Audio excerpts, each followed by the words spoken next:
Open Channel D. Welcome to Cocktails in Waverly's office. I'm Logan. I'm Hannah. And I'm Eartha. And today we're going to be talking about the deadly decoy affair, and Hannah will give us the summary. So, this episode is about a decoy, which is to say, there is a man named Egon Stryker who is a Thrush official, and Mr. Waverly puts a plan in motion to have this Thrush official, who has been captured under mysterious circumstances, delivered to Washington, D.C. in order to have him tried or in some way questioned. And at the beginning of the episode, basically, Thrush tries to break into U.N.C.L.E headquarters. There's a whole sequence where there's a shootout in the U.N.C.L.E garage, and the U.N.C.L.E agents do manage to hold on to Stryker, but then Waverly posits that in order to be able to get him to Washington, D.C., they're going to need to have basically two different groups that Thrush can follow so that they're less likely to be able to capture him. So Waverly says that he's going to take the decoy in an armored van, and that it's going to make it very obvious that that's supposed to be the real one, and that Napoleon and Ilya will secretly take the real Egon Stryker via public transportation, essentially. In the process of bringing Egon Stryker to Washington, D.C., they run into all sorts of troubles, not the least of which is that very early on in their journey, Egon ends up handcuffed to a random woman in a changing room, and then she has to come with them for the majority of their travels, and then as they're going from place to place, they continuously get attacked by Thrush, and in the end, when they do finally get to Washington, D.C., there's a revelation as to who the decoy really was. It's actually a pretty... I enjoyed it quite a bit. I feel like I actually liked this episode better the second time around.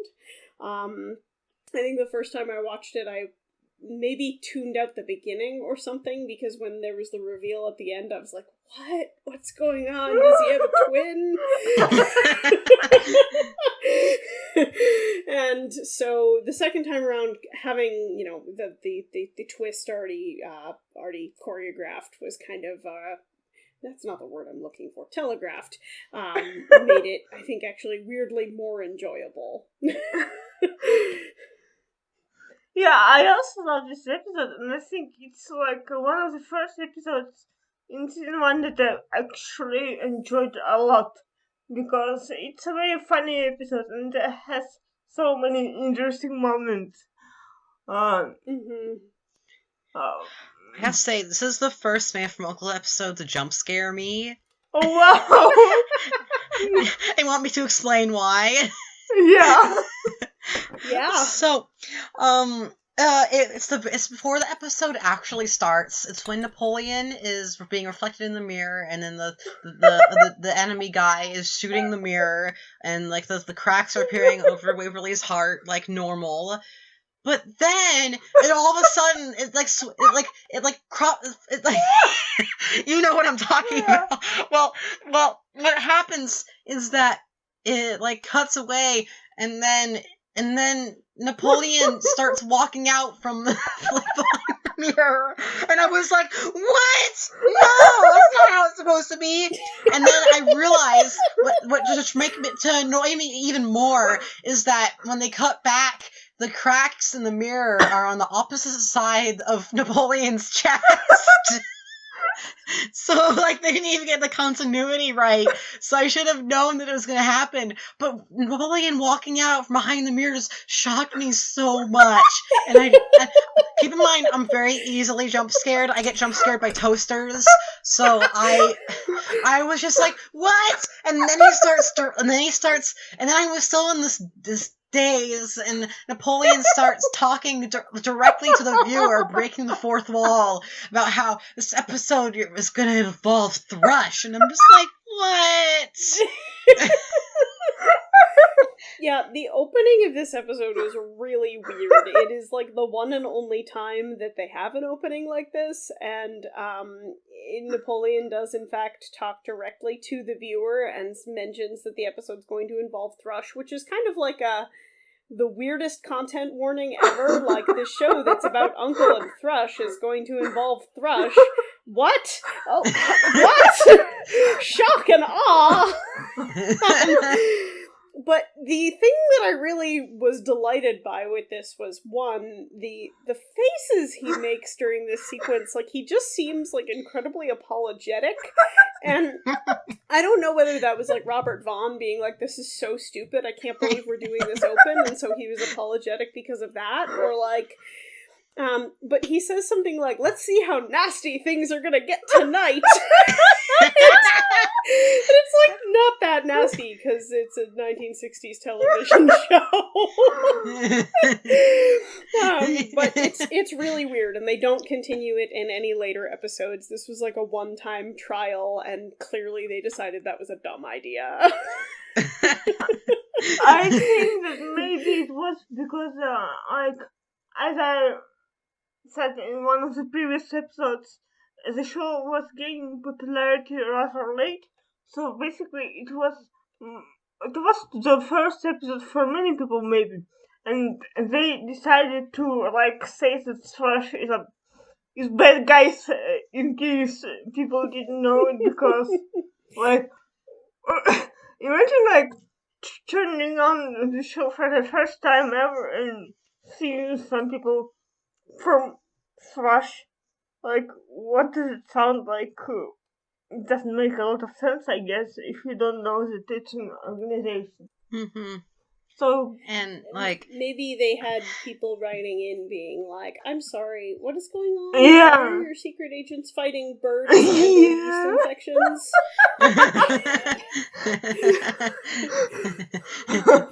Birds with also, yeast infections. I have a headcanon that The Man from U.N.C.L.E. actually is a documentary series taking place in the universe that U.N.C.L.E. exists. And this episode, like, further, like, even though I know they have to do disclaimers, there's no real people who were harmed in this, but, like, I still like to imagine that it's a documentary series, because they have to thank U.N.C.L.E. at the end of every episode. And this episode almost is, like, furthering that idea, because it's, like, talking from, like, a perspective out of the episode itself, so it's being like, this is going to happen, almost like it's a sort of documentary, and I found that interesting to think of it that way, even though it's kind of absurd. Like, I don't take the documentary headcanon that seriously. Like, I'm incorporating it into my crack fic, but I probably won't acknowledge it, like, in more serious fanfiction.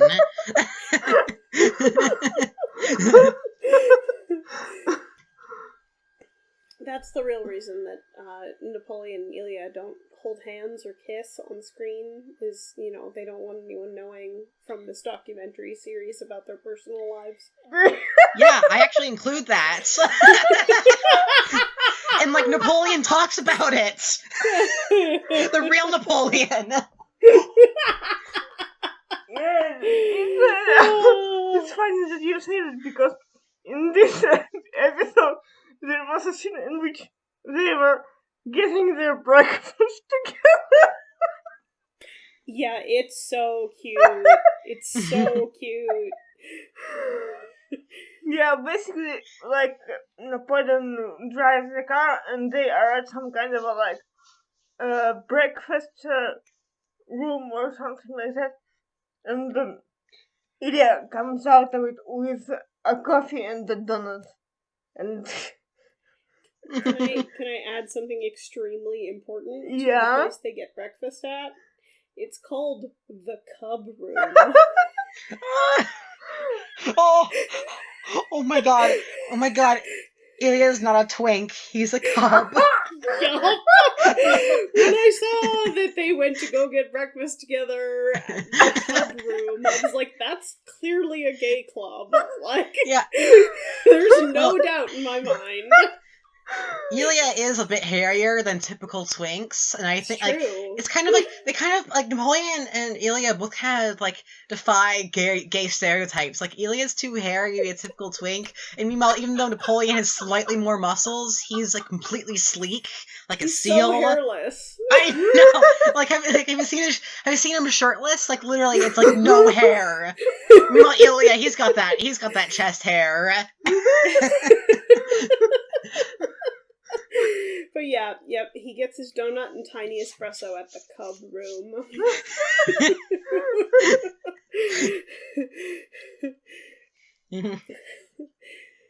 There's also a moment later in this episode where they're waiting at Del Florio's and Del Florio's? I'm sorry, Del Florio's. Del Florio's his cousin.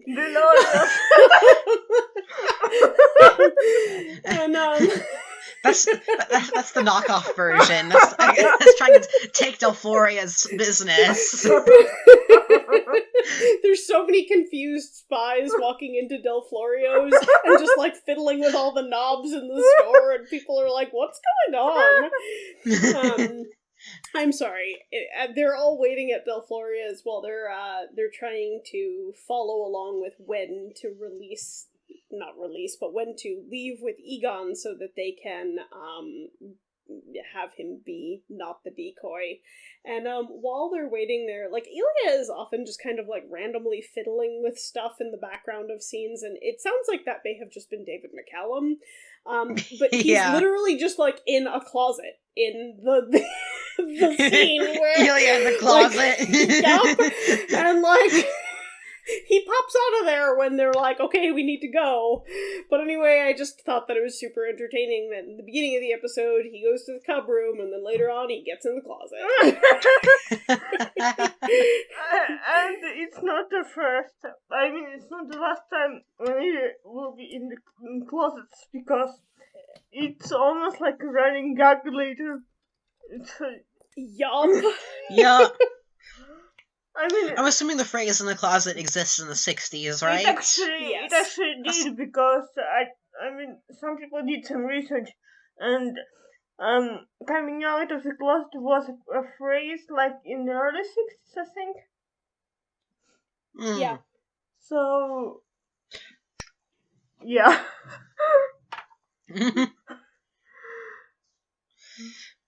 So I think something about this episode is that I've noticed that Thrush seems to be taken a lot more seriously and a lot less like in a goofy way than in later episodes. And I'm talking about like I've seen a lot of season 2 episodes, and even that, like you have the Thrush logo inside the guy's hat and the Thrush bowling bags and Thrush logo bowling bags and stuff, and you don't even see the Thrush logo in this episode. So I think this shows that they definitely are taking a more serious direction with Thrush at this point. But at the same time, it's the first episode in which they used Thrush rifles.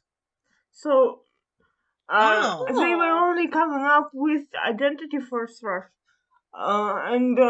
Maybe they came up with logos later, and that's why they weren't used. Maybe if Thrush logos already existed, they would be everywhere. Yeah, that's a good headcanon that Thrush just hadn't made the logo yet. They haven't gotten they haven't gotten a good graphic designer yet. Yeah. Every time they went to the graphic design store, my mom's a graphic designer. There's no graphic design store. I do actually know that. Yeah, most graphic designers, I know this because most graphic designers either work as freelancers or they work for a specific company designing things for them. Logan might remember that the other thing I do outside of teach is illustration. I legitimately do know that there's no graphic design store. I just can't talk. When they go to Del Florio's, the graphic design store. Now I forgot what I was going to say. Oh, so every time they go and talk to the graphic designers, they're like, "We need a logo for Thrush." The person is just like, "Ew," and they don't take their. And then maybe they get like some Thrush member who was like a former graphic designer, and it's just like, "Oh, I'll make something," and then just slaps out the Thrush logo. He never gets royalties for it. Nope. It's always the way it goes when you make stuff for your friends. Yup.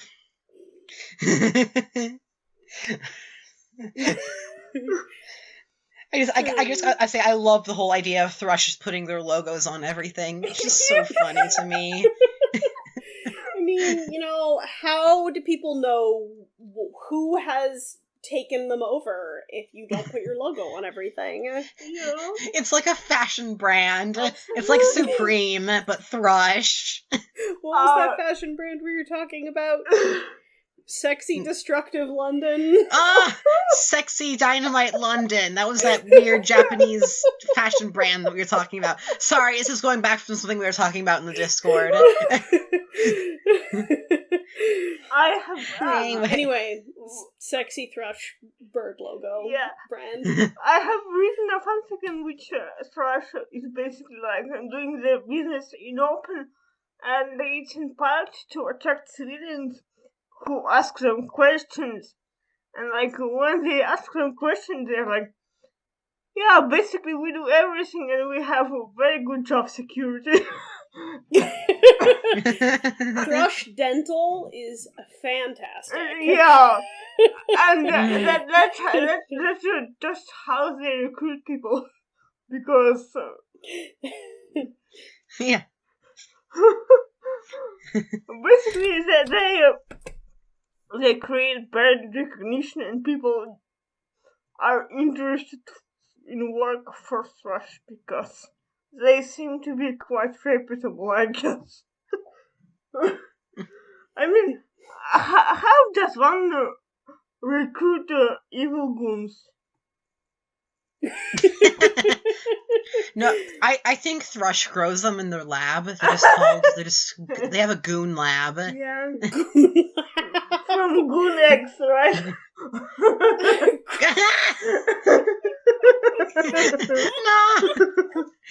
I guess you can say that because you're Russian.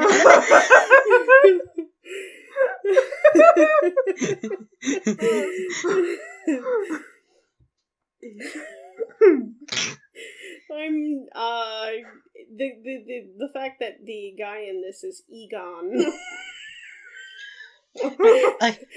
Egon Stryker cannot be his real name. I'm sorry. Why would you name your child? Why would someone have the name Egon Stryker? I don't know if Egon was ever a common name. I know Egon's a real name, but like Egon Stryker and Stryker with like the Y and stuff. I'm like, I mean, it reminds me of Egon Spengler, right? From the Ghostbusters. Oh yeah. Oh yeah. Yeah. Apparently, Egon is a variant of Eugene, and it means strong with a sword. Which is to say, this man's name is Strong with a Sword Striker. but like, in what culture is it Eugene? Because there are many versions of these names. Is it like? It's apparently German. German. Ah, okay, it makes sense, I guess. Yeah, I've never met an Egon in my life, but I have met a Eugene. I have never met a Eugene in my life, but I have met Evgeny.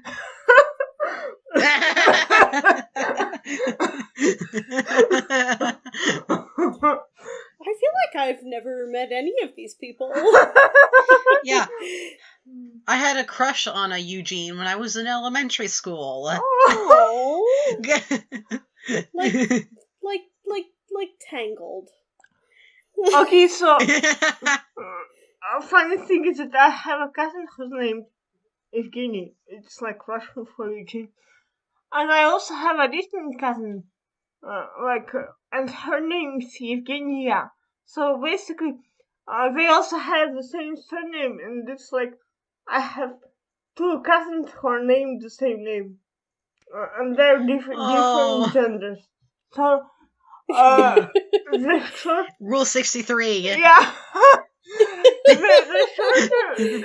shorter version of Evgeny and Evgeny is Zhenya. So basically, when you speak about Zhenya, it's very difficult to understand who you are speaking about. Yeah, and don't get me started on the fact that my father and his brother and his sister all have sons who are named Alexander. Okay? Oh. It's weird. it's like their favorite name for some reason, and I don't know why. Because I mean, like, every woman in my family for years was just named Anne. but we never have had any Alexanders in our family until like 70s, and all of a sudden we had 3 Alexanders later. I don't think there's really been any like common name in my family, except that my grandfather and father have the same name, but that's just like a senior junior thing, so it's not quite literally like 5 relatives with the same or similar name. Yeah. If you go to a family reunion with my family and you don't know someone's name and they're a man, try John. If they're a woman, try Anne. Oh, it's like You got a 50% chance. it's like the most basic names, right? Yup. Yeah. It's basically like generic human name A and B. Yeah. Generic American human. I think the implication here is maybe that my family is actually aliens. Oh yeah, they're just they find like the best human names. Not best, like the most human sounding names. Actually, I like to think that Benedict Cumberbatch is an alien, and he chose the name Benedict Cumberbatch intentionally because he thought that's what human names are like. Or Hannah, your family could be Spice. Yeah.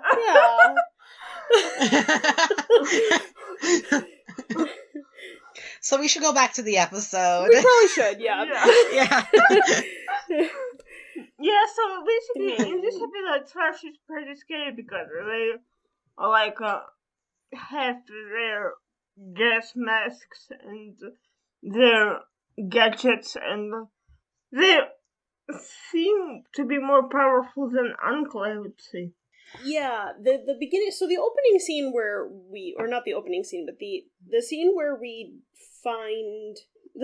discover the plan that Waverly has, in which one Egon Striker goes in the armored van and the other Egon Striker waits behind briefly. We see a whole sequence where the armored van is attacked by a bunch of Thrush agents, and they use a bunch of different tactics to try to get Striker out of the van, and they do a bunch of things like just pour acid down a city street and like try to drive them off the road, and it's actually like not only pretty tense, but like, oh wow, yeah, no, they really mean business. It also was like shot really well. Like they had some really cool angles, and I was like, that's cool. Yeah, season 1 will have some more episodes about action in New York, and it's gonna be very fun to watch, so there will be more of them. And then, like, when Napoleon and Lydia tried to catch a taxi, it doesn't go well because they actually catch a Thrush taxi. And, like... Yeah, they catch a taxi with a man who, they get in the taxi and he immediately is like, Mamma mia, you get into my taxi! Why are you in here? I want to make a pizza! And like... And then they're like, and they check his name tag and it's like, his name is O'Brien. That's not an Italian name. And it's like, I don't know whether I should be offended or not. Well, to be fair, like, one of the most loved video game characters of all time speaks exactly like that. It's true. It's me, O'Brien. This is my brother Luigi O'Brien.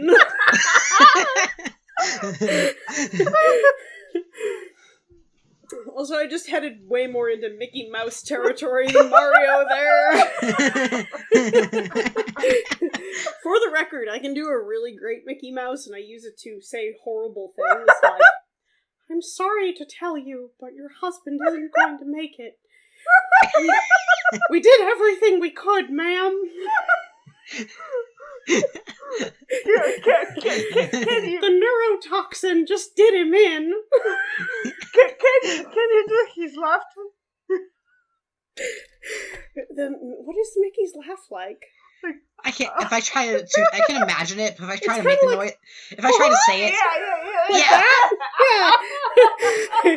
I hope he's not laughing when he's delivering that news. I'm sorry, gosh, man. Mickey. Your husband's dead, huh? Also, now we're gonna get sued by Disney.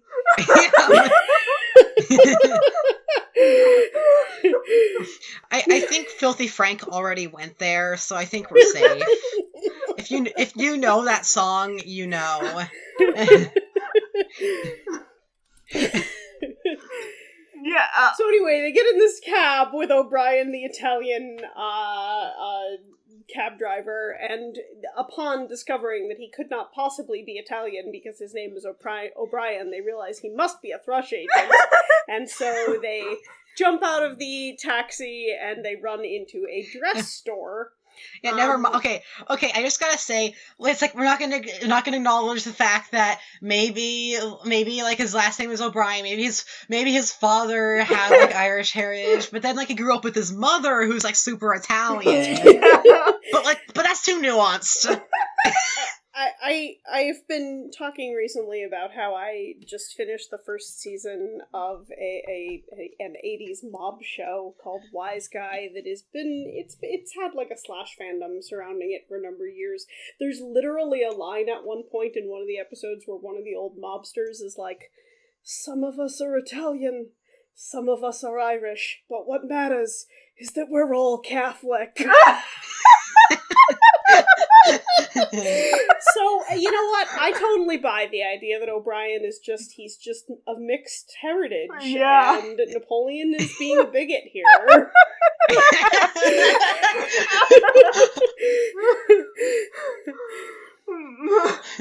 Anyways. No, but also, like, it's funny because it was a fake identity, in fact, and, like, they were right that he wasn't an actual taxi driver, but, like, why couldn't Thrush give him an Italian-sounding name in his license? I like the idea There's that, there's no explanation. It's just Uncle Logic. maybe the taxi license was real, and they needed someone. They just threw someone in the taxi, like it was someone's. There's a real man named O'Brien. But who owns there this was taxi. actually his photo on the license. You're right. It is his photo. Oh no! Maybe they told him to do an Irish accent. Maybe that's what he thinks an Irish accent sounds like. Oh no!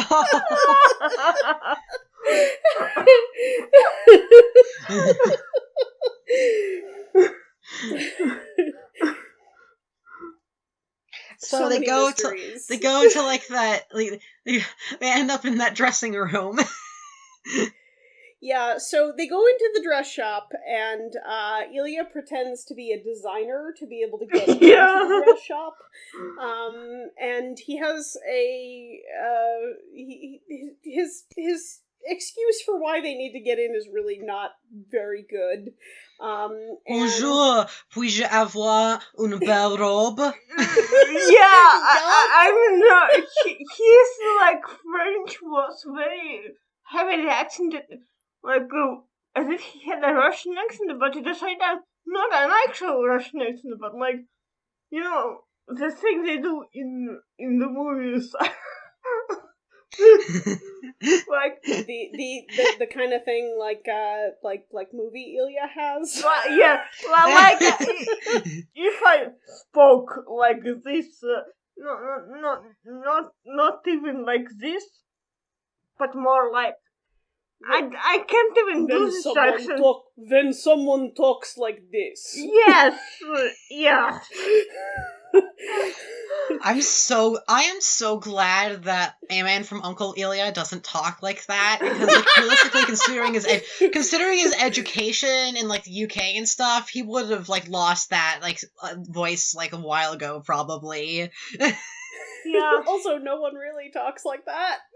I know, but like even like if you were trying to I know that no one realistically talks like that, but like I'm just glad he doesn't even have like a realistically like super strong Russian accent because like that doesn't really suit do him. you know who kind of talks like that? My brother, because he actually had a normal English pronunciation, but later he started doing this Russian accent just to be funny, and it's like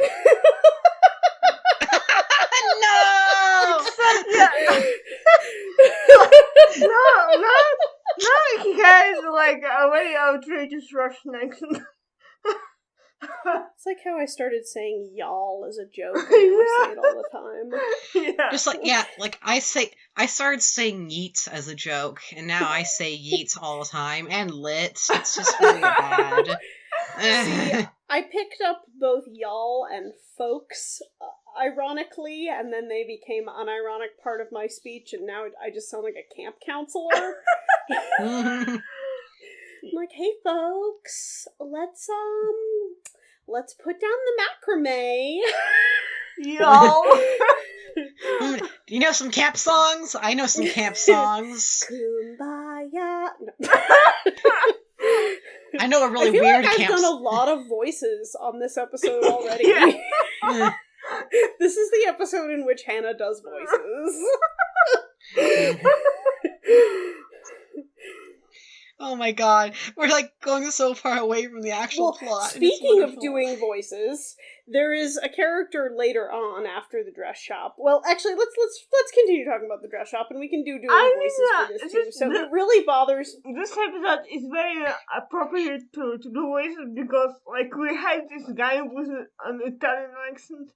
And like, yeah, exactly. Yeah.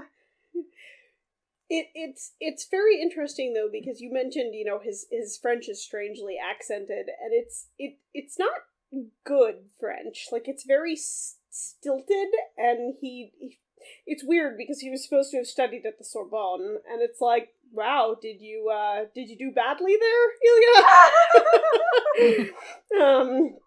But yeah, so he pretends to be fashion. What if he like studied German? Oh. What if he studied German at school and then he had to go to France?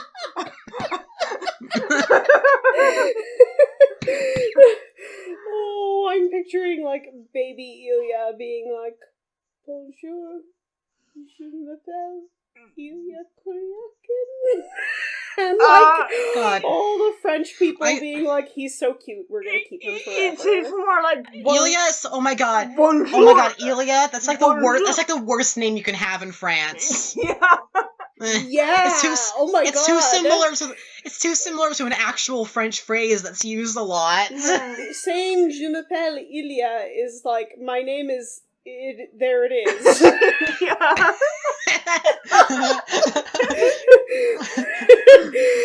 Every time he introduces himself, the French people are just like, "Quoi? Quoi?"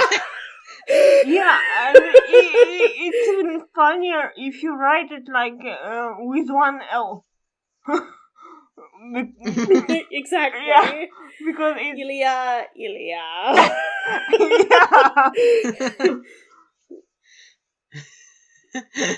Oh my god. We still haven't gotten to the dressing room. Nope. So Ilya pretends to be a French designer and does a pretty bad job of it, and Napoleon decides to duck Egon into a dressing room in hopes that they can hide him there for a period of time. One comment. He was pretending to be actually like a French designer with Russian heritage or something like that, because it was a big thing back then, because many people immigrated from Russia to France in particular. Yeah. So it kind of makes sense that he would have an accent and stuff. Yeah, so basically I just wanted to mention it because I kind of bought it. It didn't bother me. That's interesting. Yeah. I feel like that's context I would not have had. Mm-hmm. I was going to say, so he brings Egon into the dressing room, and Napoleon opens one door and peers in, and there's a sound of like 4 or 5 women screaming, which is interesting to me because why are there that many women in one dressing room? But anyway, Napoleon's like, oh, sorry, and Ilya kind of gives him the evil eye for having done this, and then they duck into a dressing room that apparently does not have people in it, and Ilya and Egon and Napoleon all cram themselves into a dress rack, and Napoleon is like, alright, Ilya, put the cuffs on me and him, and we don't see any of this. They're in the dress rack when this is happening, and then Ilya and Napoleon both leave the dress rack, and they go to deal with the door, and when they're doing this, they suddenly look at each other and realize that Napoleon is not handcuffed to anyone, which is hilarious, because how did Napoleon not notice he was handcuffed until he had visual confirmation? I know, like you can feel that. Like, you didn't notice the lack of cold metal on your wrists and the weight of a man trailing behind you? And anyway, it turns out that they handcuffed Egon to a woman who was trying on a dress without permission in the dress store, so she's not someone who's wealthy, and she's just there for fun. So he's now handcuffed to Ms. Parsons, who is just kind of like, well, isn't this my luck? Well, also her name is, she also is named Fran. I got to see that the scene in which they were trying to put the handcuffs on is so funny out of context. Yeah. Oh yeah. When I saw that, I totally had some thoughts when they were rustling around inside the dress rack. Like it's like the Sims rustling around inside a stack of leaves in Sims 3. And you also can hear only voices of Napoleon and Lydia. I also really want to know, like, why did Ms. Parsons just go along with this? Like, yeah. I don't know, if I were hiding in a dress rack and 3 men came into the dress rack with me and one of them was like, I'm going to put a handcuff on you, I would not just, like, stand there silently. Yeah, like, she didn't even scream or, like, just be like, what the fuck? She kind of assumed that she was arrested for stealing clothes, I think. That's true. That's true. She says that she was there, and she was like, I'm not going to steal it, I'm just trying it on for a little while. But yeah, even so, like, usually the police announce their presence. Yeah, basically, it was pretty heavy-handed, I would say, because it's like, it's just something that script needed, and they ran with it. It's not really explained, because... Oh, no. Yeah, a real woman wouldn't be like, oh, okay. Yeah, no, I mean, it's totally just a sight gag, but it's an entertainingly, like, it's one of those kind of sight gags that it's like, wait. I should mention also that, so the first time I watched this episode, before you know the truth that Egon is in fact, or the Egon that is with Napoleon and Ilya is actually an uncle agent, who is pretending to be Egon Stryker. The first time I watched this episode, I remember thinking, Napoleon's flirting with another Thrush agent, isn't he? Because Napoleon and Egon have some chemistry. There's some stuff that happens with this episode where, like, the two of them... It's a very antagonistic sort of flirting. Yeah. Like, there's a point at one point where, like, Egon is trying to light a cigarette really early on and he fails. And Napoleon just kind of, like, watches him this whole time with, like, slightly pursed lips. And it's like, Napoleon. I got such strong bi vibes from, like, Egon/Westcott. Y'all. I was like, I totally like think he was, like, just as into, like, Fran as he was Napoleon. 100%.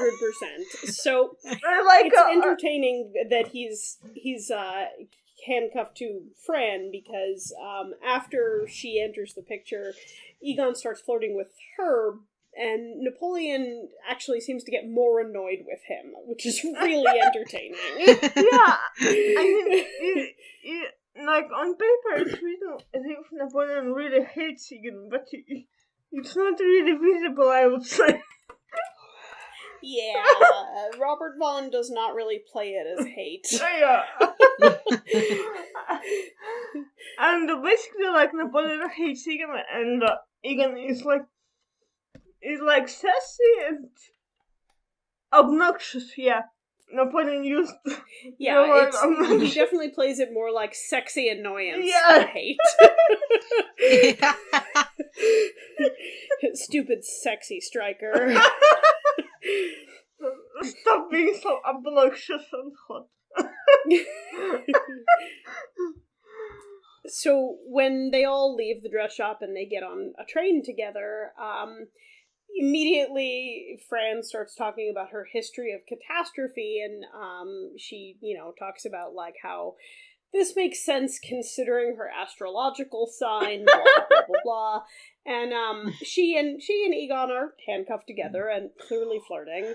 And Napoleon Oh God! is Did you sitting see across... Ilya? Oh yeah, Napoleon. He is had the sitting dirtiest across... look. Yeah. So Napoleon is like mad at them, and he's like erg and sitting across from them in another chair, like watching them like, ugh, this is gross, stop flirting. Ilya is straight up in a different booth. Like, there is room for a fourth person in the actual section of the train where they're sitting, and Ilya's like, yeah, I'm gonna sit over there instead. Like, he is so done with everything that is happening. I mean, another explanation would be that he was supposed to, like, cover them from a distance. Because Ilya is still, like, an agent who is... What's it called? Like, he's below Napoleon in this episode, so, I mean, he is supposed to be, like, more of a cover-up agent, not like the main action guy. So he's like sort of still in training? Yeah, something like that. I mean, it gives off that vibe that he's like supposed to do all the dirty work, you know? Like, yeah, I would agree with that. Didn't you think so? Like, it was...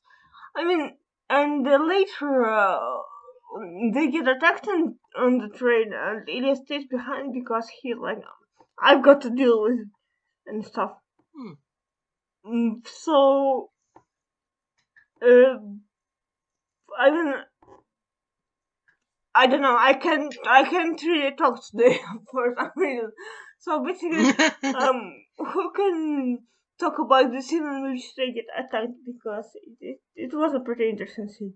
Yeah, so they're attacked by Thrush agents on the train, and all of the Thrush fights in this episode involve the Thrush agents throwing glass balls filled with evil gas. Yeah. And so anyway, a Thrush agent comes on the train and is like, it's time for glass balls with evil gas. No, and, but they're kind of... Before there was also a woman who was, like...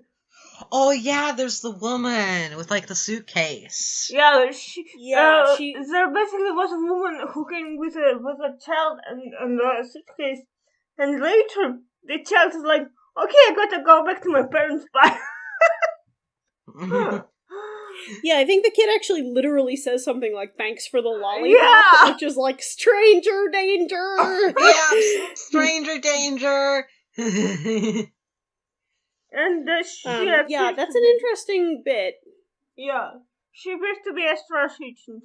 Basically, she was supposed to, like, leave her suitcase, and it was with gas, I think, again. And Ilya stopped. Yeah, I don't know her. how you contain a gas in a suitcase, but she tried. She tried. She did her best. Airtight suitcase. And later Ilya stays on the train, and Napoleon, Striker, and Fran live together. And they walk for hours, presumably, and later, of course, Fran is tired because she's walking in shoes that have heels, I think. And they come to some kind of an, like, they basically hesitate to catch cars because they think that Thrash agents might be waiting for them, and they probably do. And they come to a house in which there is a couple of Amish people, right? You said they were Amish because I thought. So they're kind of Amish like adjacent. Yeah.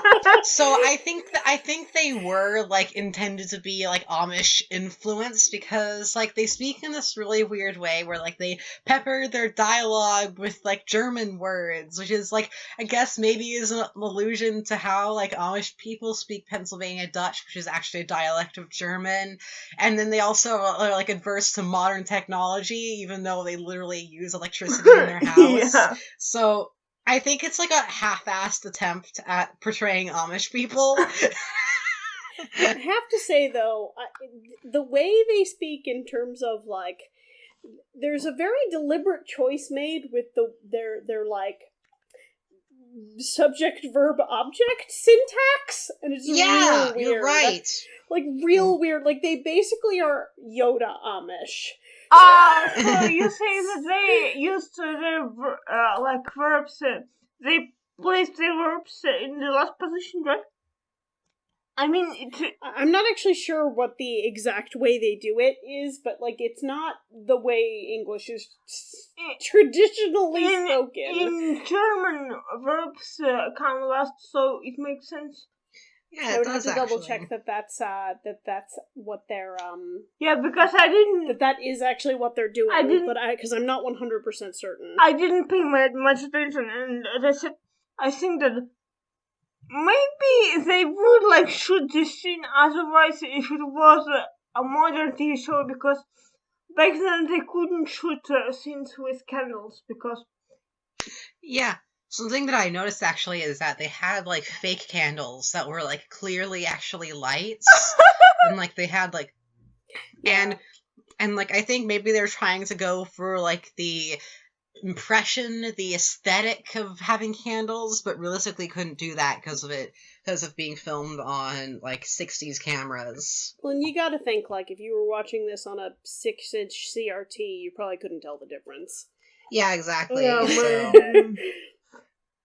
While they're at the... But basically this scene is lit as any other indoor scene, I would say. It's kind of like, you know, I'm looking at the screen capture right now, and it's kind of like the lights are a bit dim, but it's still visible that it's shaded executions. Yeah. So also, this is a really minute detail, but something kind of funny that I noticed. While, like, there's, like, a thrush plane that's, like, overhead over, like, the vaguely Amish house, they literally say that they're, like, 11 miles away from the railroad tracks. So that implies that Napoleon, Ilya, and Egon literally walked 11 miles, which is possible, but like I'm pretty sure like Fran is wearing high heels. Yeah.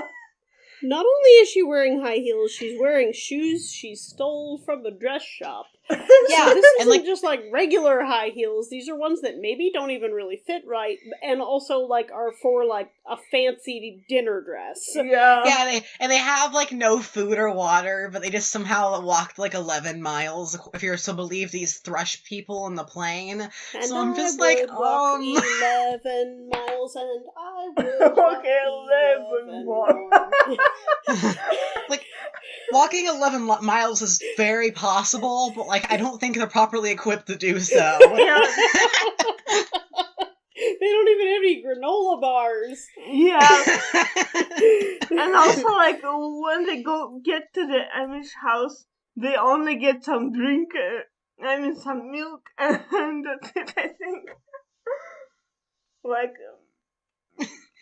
Fran is asleep and... Oh yeah, they drink a lot of milk. Yeah, she's holding a glass of milk. And... That's the only thing that fake Amish people can eat or drink is milk. Mm-hmm. Yeah, and basically, like, Striker and Fran are handcuffed together, so they have to pretend to be, like, a married couple, I guess. And Napoleon also said that it's their wedding night. So they have to figure out a way to get them in the same room together because they can't have them sleep in separate places. Yeah. Because they're handcuffed together. And so he figures the only thing that's going to work for these Amish people, who are, of course, going to be devoutly religious, is to have them be a recently married couple. Now, of course, there's the question of why are these two recently married people wandering in the woods with a strange man? I mean, it is funny, like, why would a married couple, like, pick... A married couple and their friend. Yeah, and their very best Third wheeling! Napoleon, the third wheel. Yeah. And considering the end of the episode, more not so much the end of the episode. The end of the episode, like all three wheels are necessary. It's a tricycle. That is one happy tricycle at the end of the episode. Anyway. Yeah. And basically, when they get a separate room, Striker attempts to escape, and Napoleon comes through the window, and he's like, "You're very rude, you know? Like, why are you interrupting our wedding night and stuff?" And basically, Napoleon brings, like, a small handsaw, I guess, and he cuts the cuffs, so they are free from each other from now on. And I still wonder, how did they spend the night? The three of them all cuddled together in the bed. My guess is that Napoleon had to sleep with Striker because, like, he couldn't let him do whatever he wanted to do on his own. So, yeah. And the next morning they get, like, a carriage with a horse, and basically they tie up Striker in a very funny way, and that's how they travel. Yeah, he's kind of hogtied.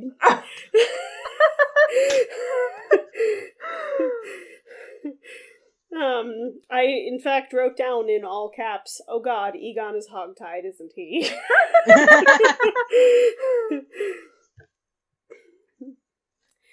There's also a moment where they find out that the way that Thrush has been tracking them up until this point is that Egon apparently had a tracking device on him, and Napoleon's response to this is, "I should have had you stripped and searched." Yeah. I did, but then he did. But then he's like, "You didn't check what? They didn't check one place." And then he just, like, opens his mouth, like, that demonstrates Napoleon in, like, a really weird way. Napoleon just is like, "Oh, okay." Yup. Waverly didn't poke around in my teeth. Waverly doesn't know how to determine whether or not a horse is suitable for racing.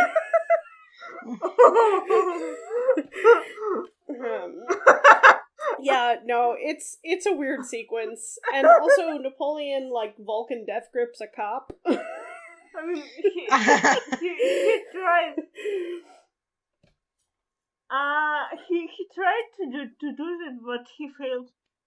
or It's because he's not a Vulcan. no, but, yeah, but also like he got like a sleeping drug injection. Basically, they get stopped by a cop who is actually a SARS agent, and he injects Napoleon with a sleeping substance, I guess, and later Stryker, who is actually not Stryker, says to the cop like, maybe we shouldn't kill him right now. We should get him to Thrush in order to interrogate him and stuff. And basically, that's how they escape later. And I mean, Napoleon actually strangles the cop with his thighs. Oh yeah, it's an interesting scene. Yeah. I mean, is there any other way to get out of a tree? No, there is not.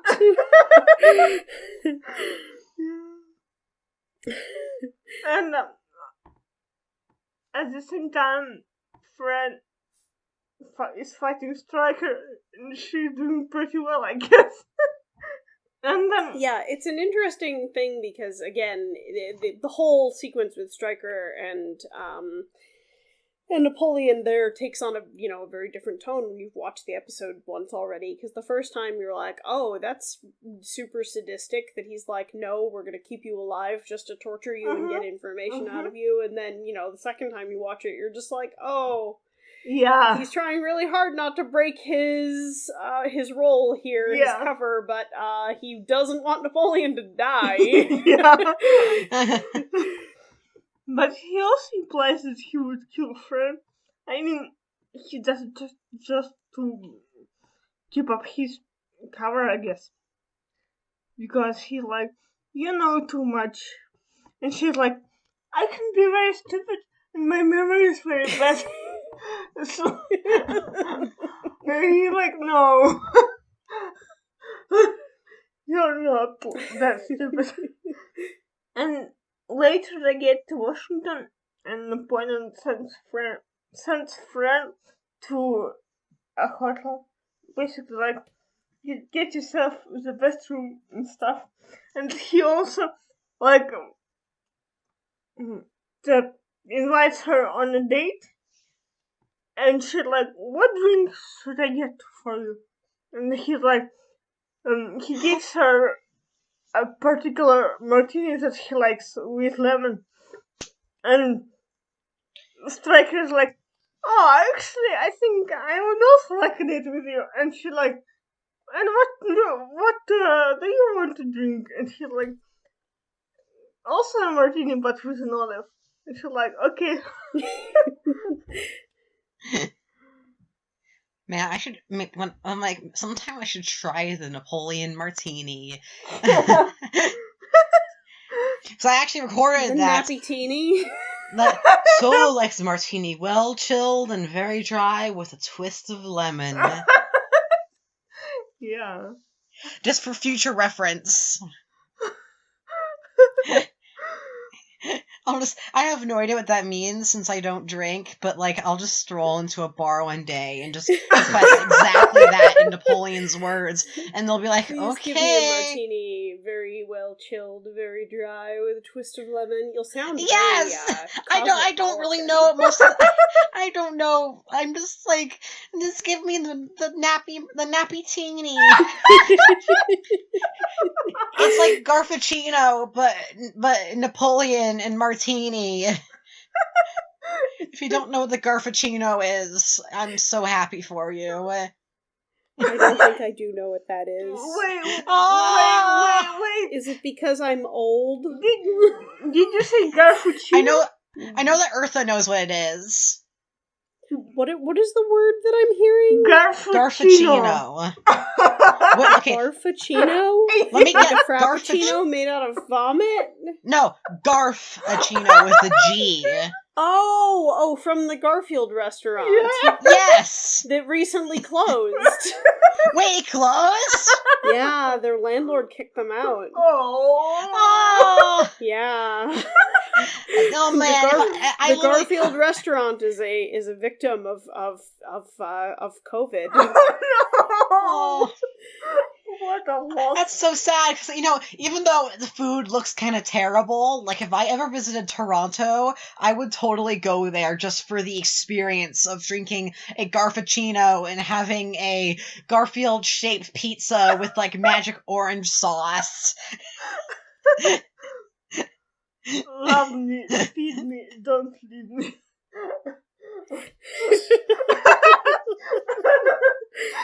Like, I've heard it's terrible. I heard it tasted terrible, but, like, I still was intrigued. Yeah, I think that's fair. I mean, it's basically like a meme restaurant, right? Because nobody goes there for food, I guess. Yeah, I don't. Like, I think you just go there for the experience of having eaten at the Garfield restaurant.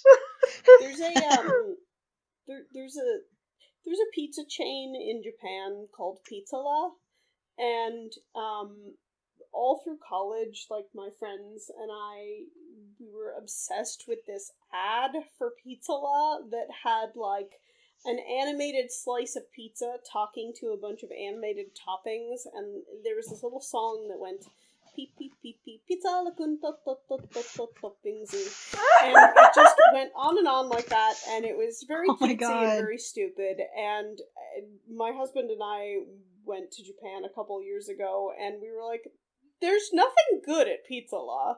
Like, Pizza.La is not a place that you should actually eat food from, but let's do it. Let's do it to say we did. Aww. And so we ended up having a meal in the Pizza.La in the Tokyo Tower. That would be my exact experience with Garfield Eats. Like, it's all the experience of saying, yes, I went to Garfield Eats. It was just to have said we did it.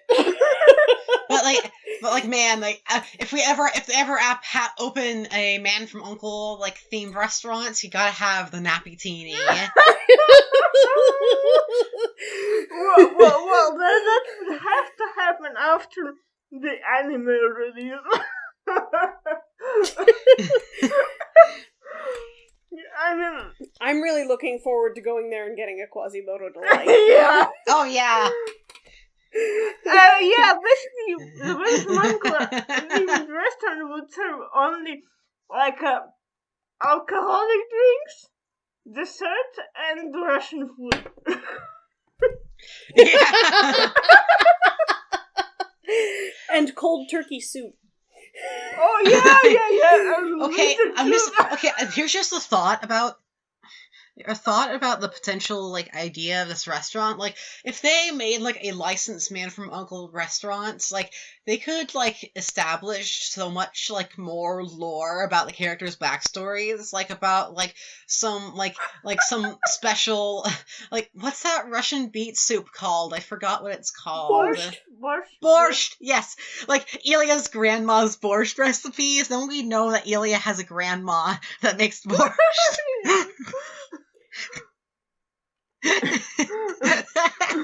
All right. Are we going in on this? Is this gonna be a joint venture? Well, I mean, first MGM, give us the rights. First we gotta make the anime, right? Oh yeah, that's coming out in 2038. If you don't know that there's going to be a Man from U.N.C.L.E. anime in 2038, like, there totally will be. Like, we've all bet on it. It's going to happen. There's going to be a Man from U.N.C.L.E. anime in 2038. I can speak kindergarten level Japanese. That's enough, right?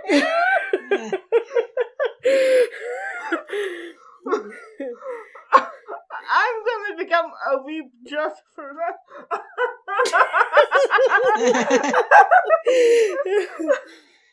Well, there is actual, like, licensed Man from U.N.C.L.E. manga from the 60s. Yeah. Napoleon looks like Golgo 13. It's so weird. Oh, well. Basically, the show is apparently very popular in Japan, so Yeah, so we can make an anime and then we can open a restaurant in Tokyo. Sweet.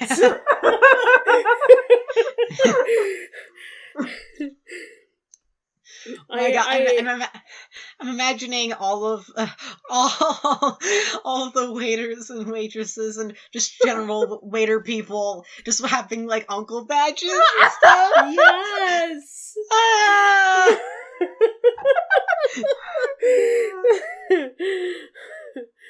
But would they wear blue uniforms or yellow uniforms? Because like in seasons 2 and 3, all uncle personnel wore like blue shirts, and in season 4 they wore like yellow turtlenecks, at least female agents. So which one do you prefer for our waiters? For a totally real future restaurant?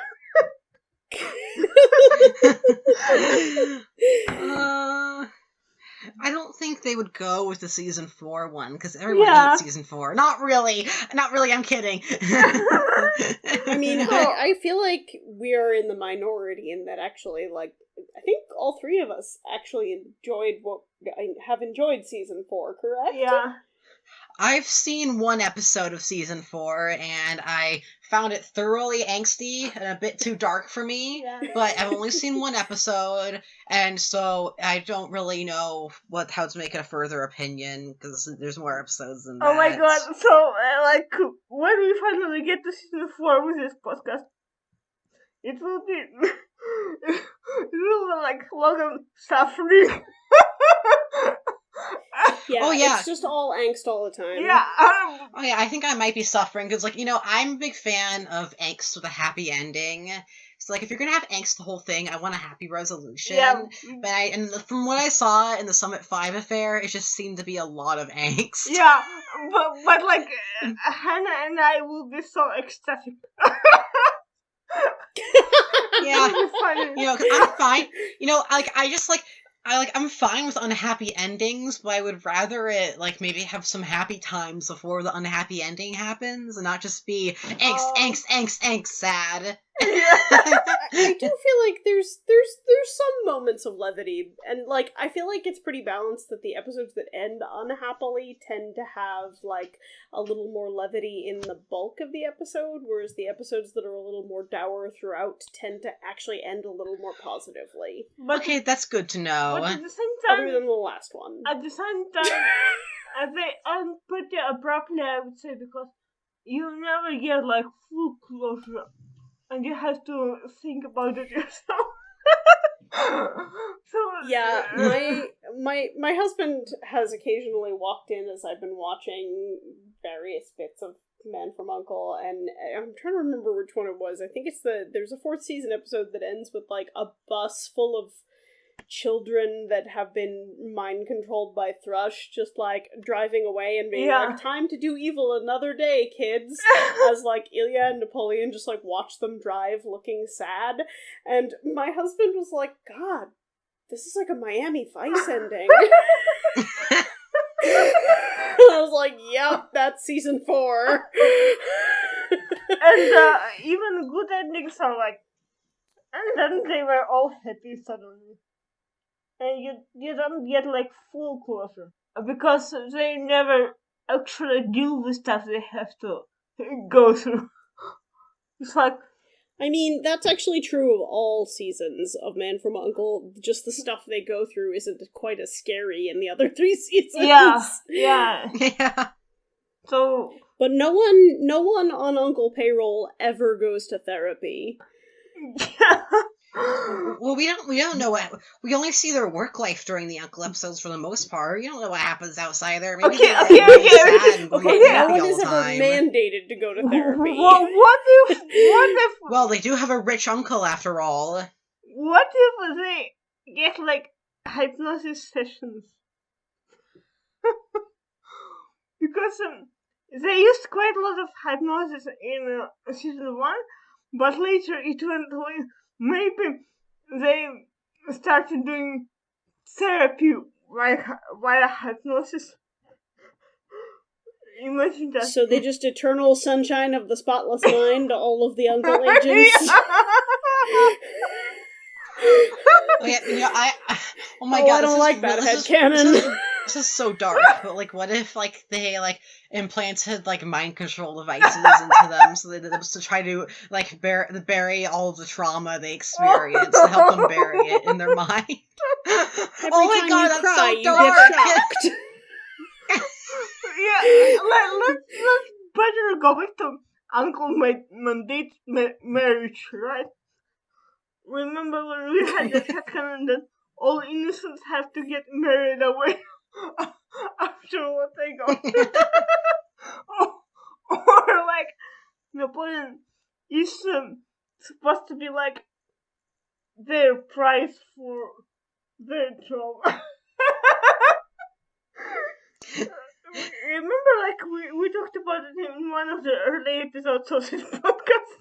Yeah, it was when we were talking about the might even have been like the first episode, because it was like when we were talking about how Napoleon is like looking wistfully out at the lady who helped him in. I do actually legitimately think it might have been the first episode. Maybe. And then like he hits on the stewardess like 10 seconds later. But there's a whole thing where we talked a little bit about like his longing for family in like those early episodes, or his longing for like a place of belonging. Yeah. And that once Ilya is a more common presence on the show, that kind of goes away. But we were talking about how that like first episode it sort of dovetails with the second to last episode, where it's like the one where Waverly is like, uncle agents aren't supposed to get married because they suck at it. And talking about the idea of like marriage being like what you do when you retire as an uncle agent. Yeah. So basically, we all know Waverly. We all know Waverly's just being a massive hypocrite because he's married to Angelique after all.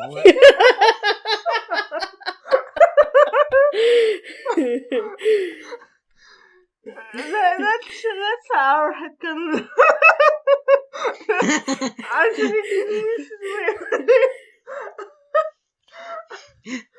Oh my god! I just realized why like Uncle is like Waverly wastes Uncle's money by being a sugar daddy to Angelique. A sugar uncle? Oh my god! Why is it worse than sugar daddy? It does sound. I don't know, but it is. Somehow the phrase "sugar uncle" is worse. I think Uncle has like.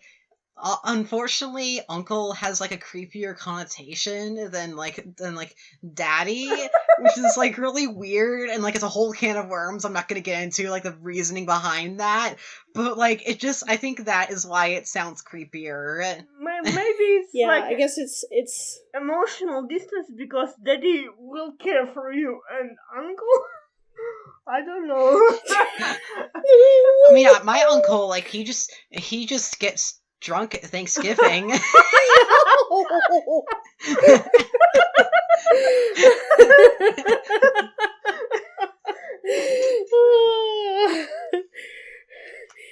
the I'm gonna just bring up all the musicals. In the musical Tommy, there's a whole song. Uncle Ernie! That's I'm your Uncle Ernie and I welcome you to Tommy's holiday camp. But he literally at one point sings, I'm your wicked Uncle Ernie.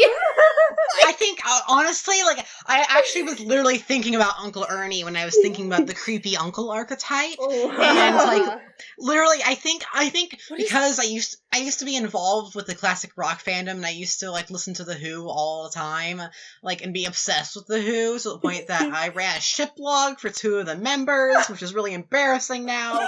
But anyways, I really think that creepy uncle archetype is, permanently ingrained in there after Uncle Ernie. The song the one I was thinking of was actually the like, I'm your wicked Uncle Ernie, I'm glad you can't see or hear me, like, and he just like molests the child basically in the song. I know.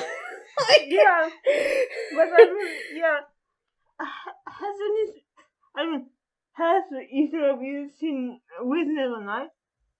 You probably haven't, because it's a British movie, but it's a cult movie from the 80s, and basically there was like a character named Uncle Monty who was very, very bad.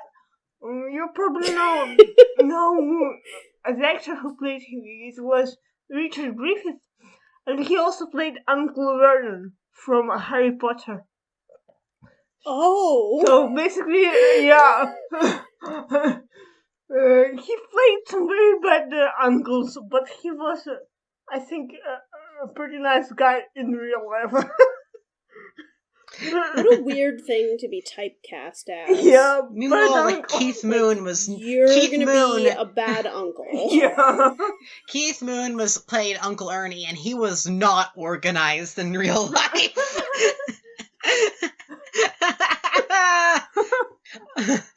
Oh my god.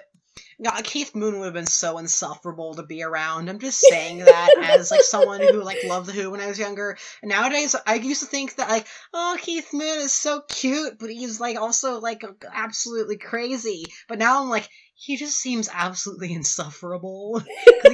He's the kind of person who likes shocking people just for the hell of it, and like I hate those kinds of people. I mean, you did say earlier you were jump scared by Napoleon talking to the audience, so that makes some sense. Yeah. Yeah, and actually, I guess, by the way, I have an announcement for all the listeners. I have grown more attached to Napoleon than Elia now. Dun, dun, I used to be an Elia guy. I used to think that Elia used to be my guy, and I still relate to him more on a personal level. But as like someone I want to hang out with, and like it's just like Napoleon seems more appealing to me. Welcome to the club. Maybe it's a crush. I don't want to have a crush on myself, so like. See, that's my main issue with this show, is that, like, I am Napoleon, but also, like, I want to slap his beautiful face.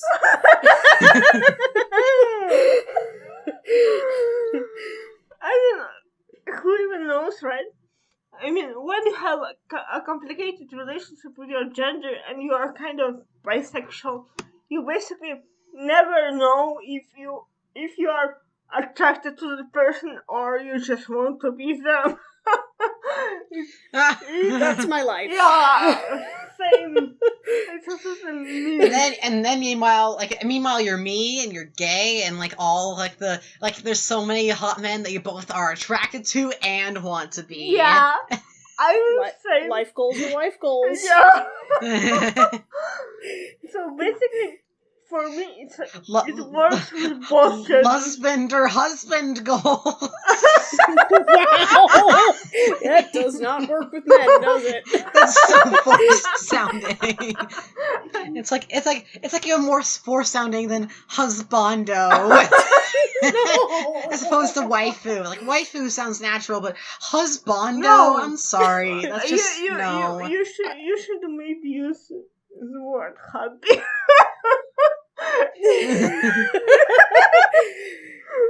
In the same trip to Japan in which we ate at Pizza La, my husband and I were asked by a group of Japanese teenage girls, is that your boyfriend? And I could not remember the real word for husband. Oh no, did you say husband? I was like,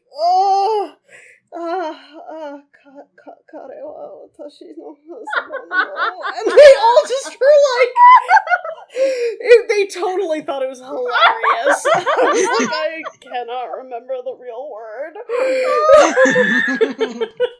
Yeah. Imagine calling somebody your wife who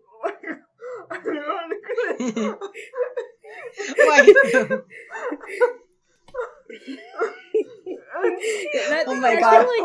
I feel like saying someone is your waifu, even if you're saying it in Japanese, even if you are literally like, watashi no haifu, like, it still just sounds like you have a body pillow of them. Yeah. Back in my classic rock fandom days, I knew someone who had a body pillow of John Entwistle from The Who. Oh, by the way, I would totally get You would get a Napoleon body pillow? Yeah. Honestly, me too.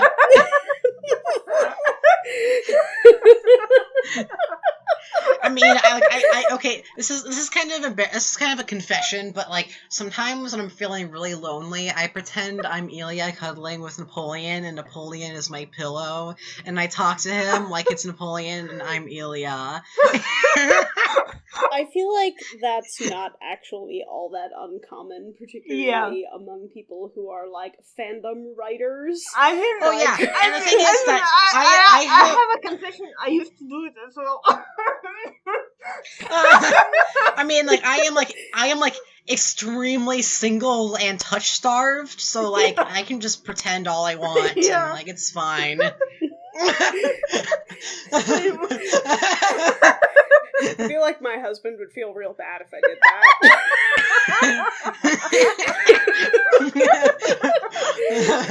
What are you muttering about? Nothing.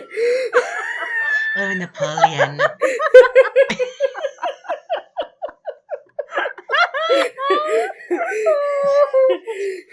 So I'm feeling like this podcast is way more cursed when we do it on Saturday. Yeah, I think it's because like after like the week you're all tired after doing stuff all the time, and on Saturday you just have all day to get prepared. Yeah. We haven't even gotten through the end of the episode. We literally have not even gotten to the end of the episode. Oh my god, they were just talking about martinis and like they were in the car. Oh my god. Well, basically that's action threesome.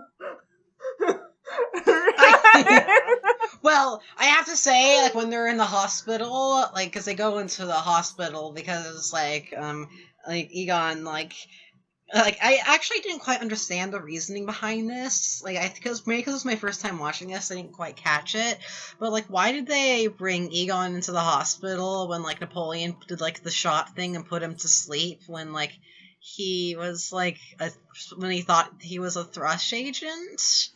I mean, It's very poorly explained. it's not explained at all because I just assumed that it was the place where they were supposed to meet, like, just a meeting point. For no reason. I don't know why. Yeah, and it's made more confusing by the fact that they're like, oh yeah, we gotta put him on the gurney and take him away, and it's like, wait, why? Yeah. Like, if it's just supposed to be the meetup point, why do you have to pretend he's ill? Yeah. Yeah, I think I didn't catch that. I was like, wait, like, why are they treating him like he's actually ill and, like, wanting to take him away? What? And, I mean, it made sense in the episode because Napoleon actually did, like, give him an injection of the sleeping drug. So basically he was asleep at the time when they get to the hospital. But if he wasn't asleep, it would make no sense, yeah. And what I find the most interesting about the hospital scene is that Ilya comes back and Napoleon is like, I mean, honestly, I have no idea what Napoleon said because I just was looking at their faces and I just remember that he said sorry for something. I don't know for what. Like for leaving you on the train, I guess. Right? Yeah, he apologizes for making him have to take care of the thrush agents on his own, and like very specifically says something like, "I'm sorry I left you with the dirty work." Yeah. And it's I mean, it was a cute scene for me. It is. It's very cute. And I also have to say, in this hospital scene, you see the badass Waverly karate chop. Yep. It's famous. It's the one time like it's not the most convincing karate chop, but like it's great watching Waverly finally actually do something other than just like stand around. Yeah. I mean, he kind of needed to make up for his earlier everything in this episode, because the whole plot with Napoleon and Ilya having fake Egon Striker and, like, actually it's an uncle agent, like, Napoleon is, like, ready to just let this guy die on multiple occasions. Yeah. Let him die, let him die, let him shrivel up and die. And it's like that Waverly is clearly like, yeah, this guy is super duper disposable and we don't care.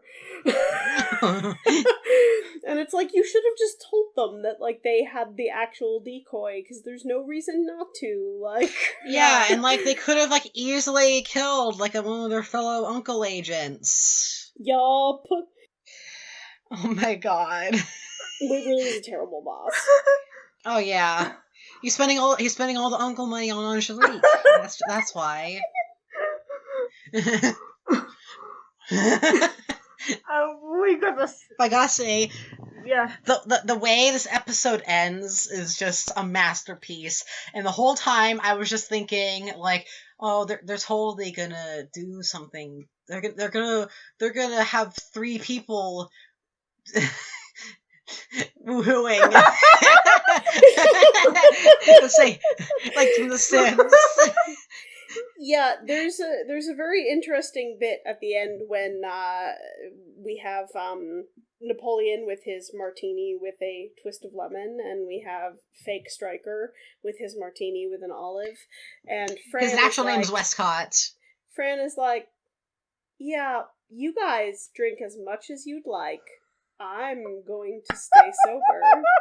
And, like, the implication is 100% that she's like, I'm gonna get the two of you drunk, and we are all going back to my room. I know, I saw that. I was like, oh my god!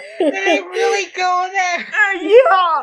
I mean, like, literally, Napoleon said to her, you gotta make a choice, like, who do you like more?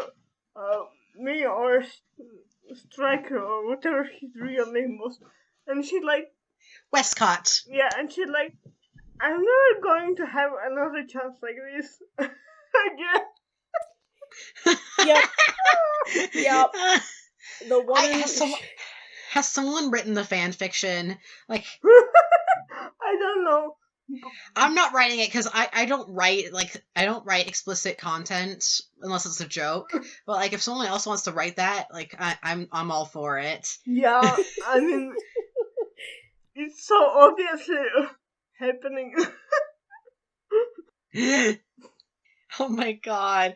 Like, literally when I saw the ending, I just was like, oh my god, is this actually happening? Like, there's so many scenes in Uncle where that happens, and I'm just like, is this real? Like, is this really happening? And then it is, and you're just like, what? The show really went there. I mean, same. Yeah. When I was watching it for the first time, this was one of the first episodes that really shocked me. Because I never expected it to go that way. Like, what? Like, before that, I was watching a normal TV show from the 60s. But after that moment... A normal TV show from the 60s. Yeah, more or less normal, I guess. I know. You know, actually, like, my mother was talking to one of her friends who actually watched Man from U.N.C.L.E. in the 60s about, like, how I was getting into the Man from U.N.C.L.E. And my mom's friend just was like, oh yeah, what I remember about that show is that it was remarkably sexual for its time.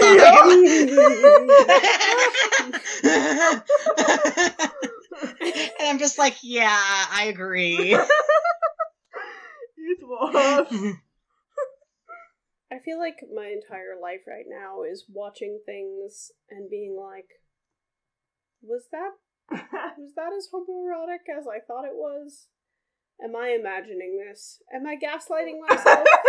Am I thinking things are gayer than they actually are. And then, like, because, quarantine, being like, dearest heterosexual husband, does this seem gay to you? And he's like, I truly don't care.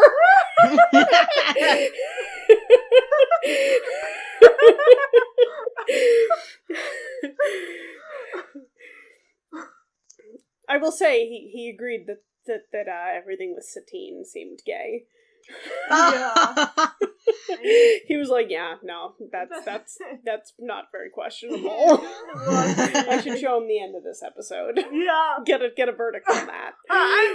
Is there any other way, like, to read it other than they would have sex? Yeah, I was trying to make it like not explicitly refer to that, but like I've given up. Yeah. I mean, there's no way, I think, because it's so obvious. Yeah, I was like trying to say like woohoo, but like no. And again, it's not the last time it's gonna happen. Yeah, because the show does have some inherently sexual stuff to it, so like you kind of can't escape it. And that's why reading like into slash content is very interesting, because there's obviously a lot of subjects, be it heterosexual or homosexual, and like when you try to say that maybe all the gay subtext wasn't intentional, it's more like you're gaslighting yourself, because you're like, what if I'm seeing something that isn't there? But with heterosexual stuff, it's always there. And like, why? Yeah, I don't think I've ever asked myself, wow, was that straight? Yeah. It was. Man, do people actually think like that? Like they're, instead of thinking, "Wow, was that gay?" They're like, "Wow, was that straight or was it not straight?" Wow, not straight. Oh no. I feel like it's more like a lot of people just straight up don't see any of gay stuff. Exactly. Like, like it's like I don't think like seeing like is that not straight? I don't think people think like that. People who would think like that just don't see it at all. No, but also there are people who see gay subtext and they deny it. They're like, oh, it probably wasn't an accident or something like that. And I don't know how to take it, because like if you can see it and it's there and you keep saying it's an accident, how many accidents can there be? I know. Yeah, at a certain point it's like, okay, well. Yeah. I like to think that like Robert Vaughn was like totally aware of this, and like considering like how like progressive his politics were, like I wouldn't put it past him. Yeah, I mean, he's a problematic fave now, but back in the day, McCallum apparently. Oh, you're talking about McCallum. Okay, you're talking about McCallum. I thought you were like, I was like, wait, what did Robert Vaughn do? Robert Vaughn is only a problematic fave in that he's not alive. Stop being dead. But but no, I was going to say, back during when the show was actually running, apparently McCallum was at least aware that there were people who thought Ilya might be gay, and was pretty good about the fact that, like when he got letters to that effect, was apparently, like, very kind and did not dismiss the theory. So I feel like they both must have known. Yeah. At least on some level, I guess. We will never know, and I'm fine with that, because, like, I remember I used to be, like, my first, I have this, like, tendency, like, to get really, like, I become, like, a tin hat when it comes to, are they gay, really easily, and then at a certain point, you have to kind of let go of that, and it was hard for me to let go of it at the beginning of getting into The Man from U.N.C.L.E, but at some point, you just gotta let it go and be like, well, we'll never know, but that seems pretty gay. I mean, actually, even now, David McCallum doesn't seem homophobic, at least. I mean... Yeah, I would agree with that. He's just... well, let's maybe not get onto that subject, but... at least that does not seem to be the issue. Let's just say that he supports the Republican Party. And that's it. Well, I should say that, like, not all Republicans are, like, homophobic. Like, that's not, like, something that you're required to be a Republican. Like, my uncle who gets drunk at Thanksgiving, he's a Republican, and, like, he's, like, totally accepting of me. Like, he is not homophobic, like, at all. Like, that's not something that he's more of, like, a libertarian Republican, and not so much, like, the upright, like, this is what you should do type Republican. So he's just more like, oh, you do what you want, like, it's the right to do what you want, and, like, I'm just like, okay. Yeah, like, own 30 guns, right? Oh yeah, he's that kind of person too. Like, you can be gay and own a bunch of guns. Hey, I mean, there's a whole category, log cabin Republicans.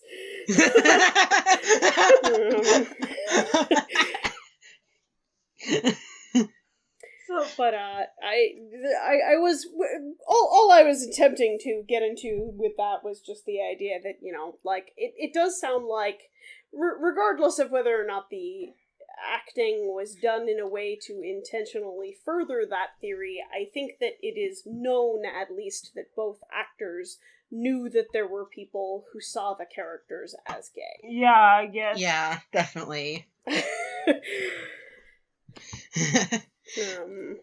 But yeah, I totally agree on the, like, tin hatting about, you know, like, but are they? But are they? Like, if I can just compile enough instances, then I'll know. Yeah. And oh God, I think that's... I was such a bad... same... Okay.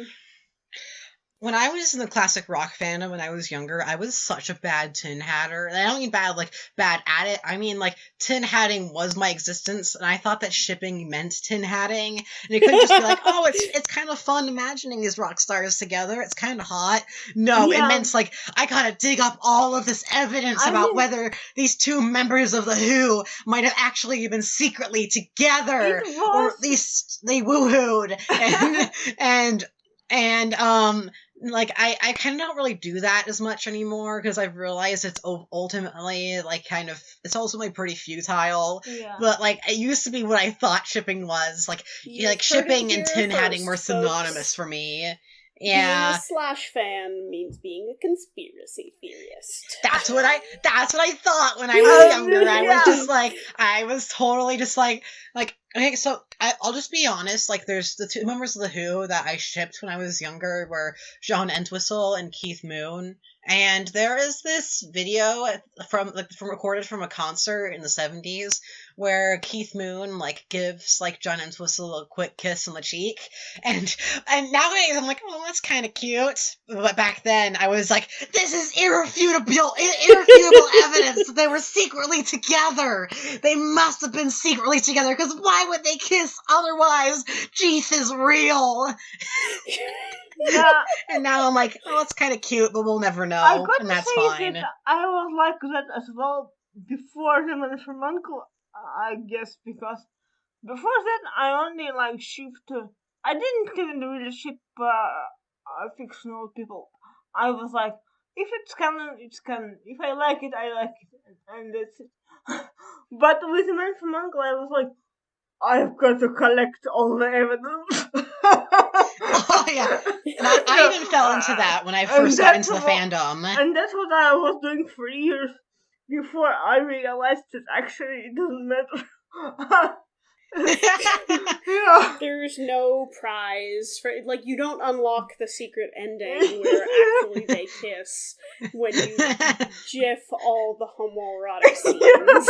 Oh my god, this is like the John Locke conspiracy, but for the man from U.N.C.L.E. Imagine if there was, and actually, like... Oh my god, let's go, I need to go to Norman Felton's grave and just yell at his corpse and be like, we're Napoleon Solo and Ilya Kuryakin gay!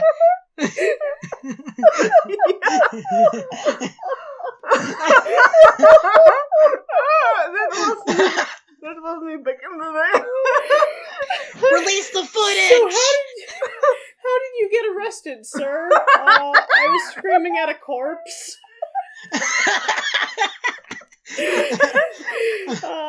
Did this man do something to you? No, I just needed to know if two fictional characters from the early 60s are gay. But also, like, speaking of people kissing for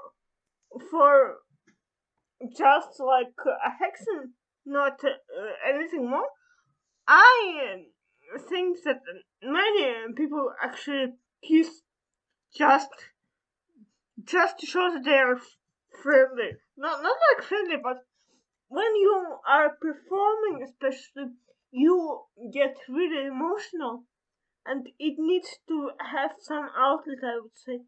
So people hug, people kiss, and it's okay. It's just an expression of emotions. And like, I mean, people say that Harrison Ford kissed Mark Hamill. It doesn't mean anything. Like the first Kelly kissed, I think.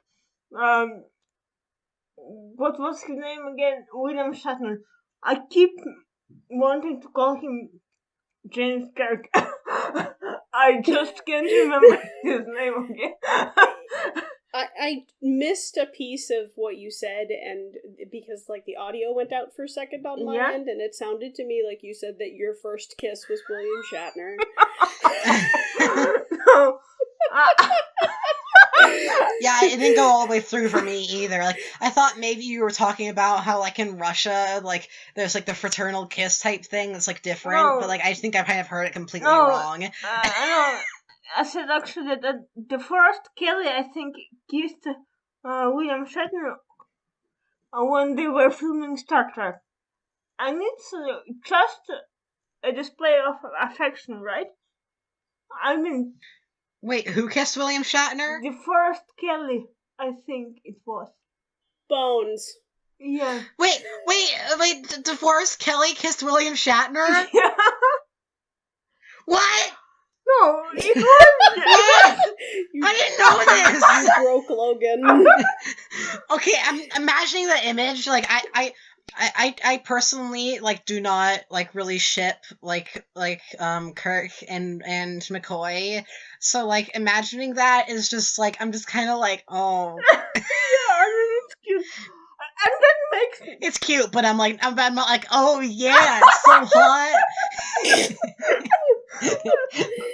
And that makes me very sorry that there are no like videos from the set of The Man from U.N.C.L.E. because I mean outtakes and stuff are very funny this way because people do very funny things when they perform, I would say. It's very interesting. I feel like the majority of like slash fandom heavy shows that I have been into, like if you can find the outtake reel, in the outtake reel, like the characters who are frequently slashed frequently in the outtakes are like touching each other or like moving into like kiss each other. Yeah. Like it's like there's an outtake reel for Star Trek that has like Kirk doing like kissy lips at Spock. At Spock. You heard me. He's doing it at his own ship name. And then you guys are so mean to me. Just because it's late here.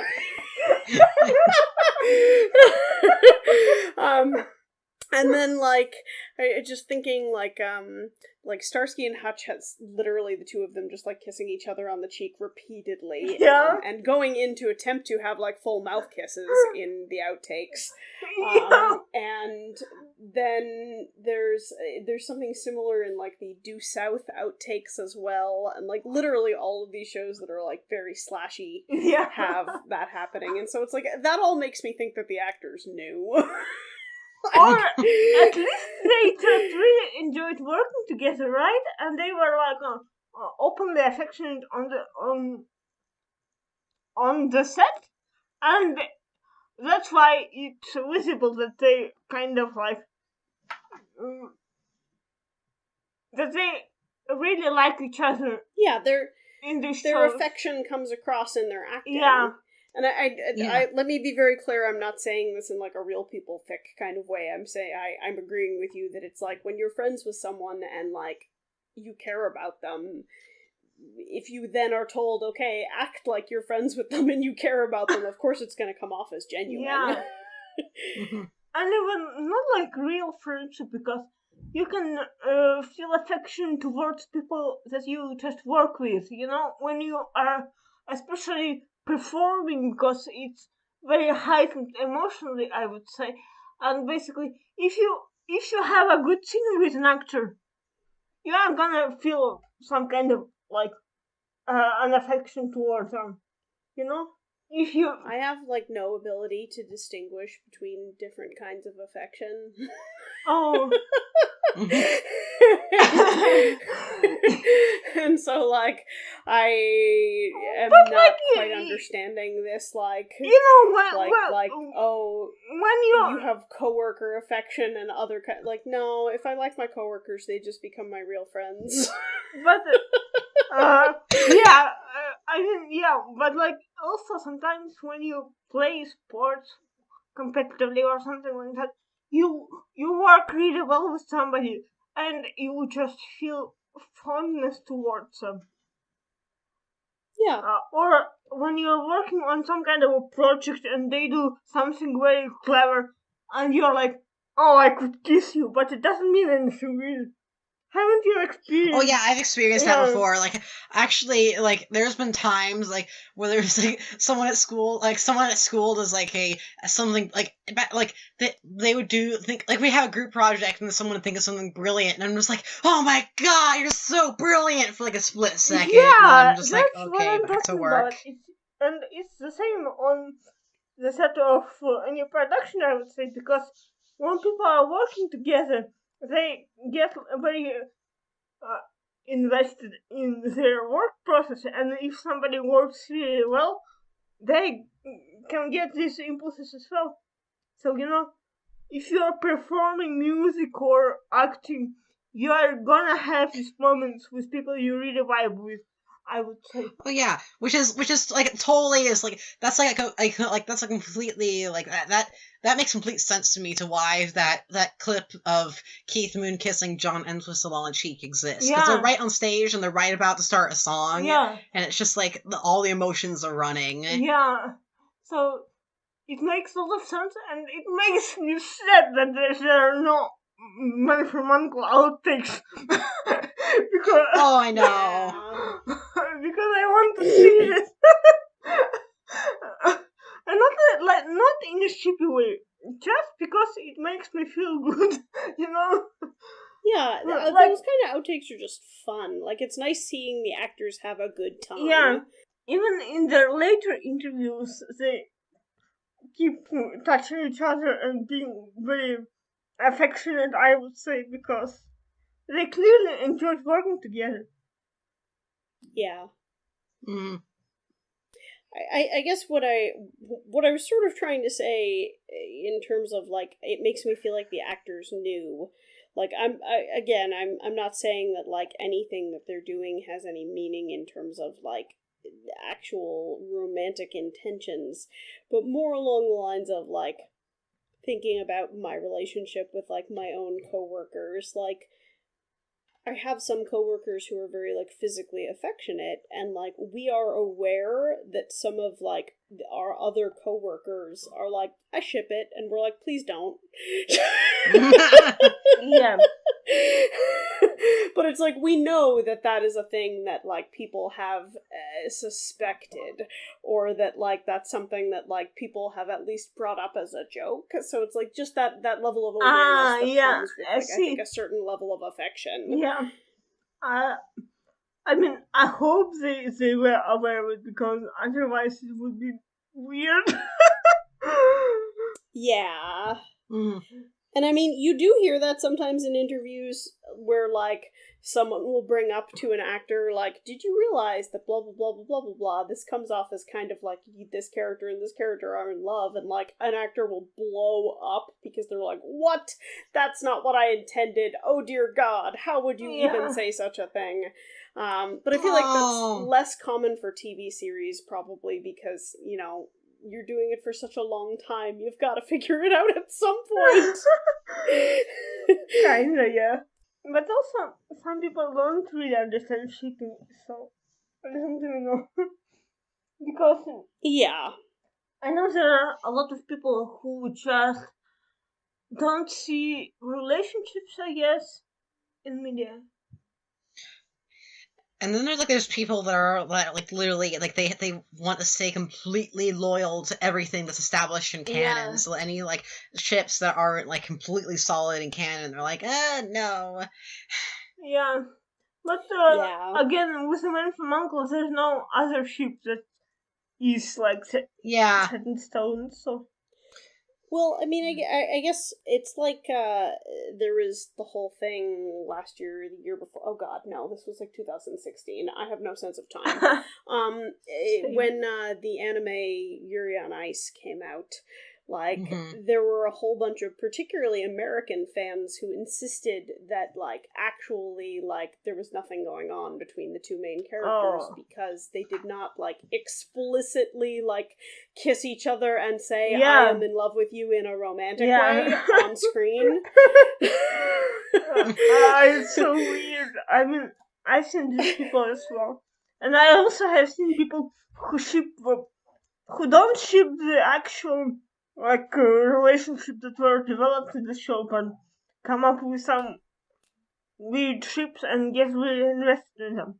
It's also strange for me, because I mean, I gotta say to you, but it's gonna be really cursed that some people ship Victor and Yurio. Yeah, that's super cursed. That's not okay. Yeah. Wait, I haven't seen it in a while. Who's Yurio again? It's a Russian child that Victor is mentoring. It's the Russian. Oh no! It's a Russian skater, you know, the one who's an angry cat, who is basically Ilya. Yeah, Ilya, anime Ilya.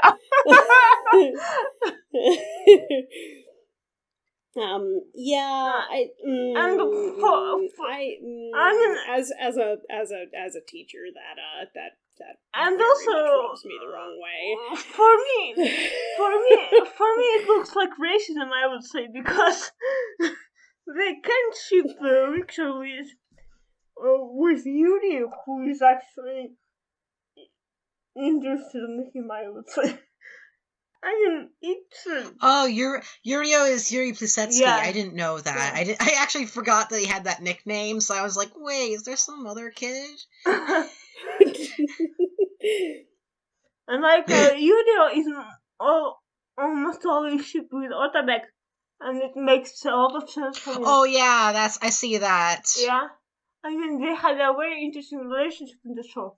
So, I mean, I guess I can understand why people ship some ships, but as for Victor and Yurio, I just don't get it, except for racism. I mean, I don't know. Some people are into that kind of dynamic. But maybe, yeah. Not the one I'm into. I've joked for many years that my kink is people who communicate with each other. Yeah.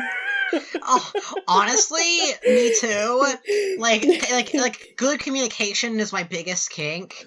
Like everything else is like everything else is fine as long as there's good communication. I mean, not literally everything else, but like a lot of things are fine as long as there's good communication. Yeah. Just talk to each other. Yeah, that's why we make this podcast, because we like communicating.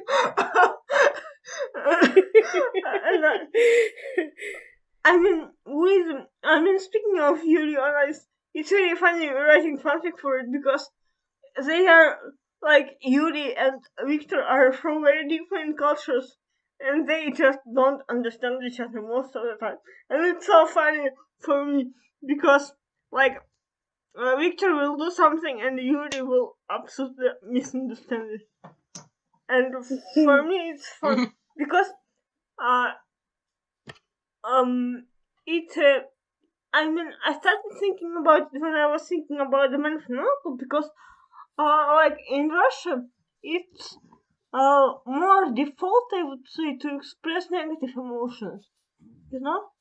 So, like, if a Russian person is negative with you, it's like they are showing their facade. It's not their real persona, I would say.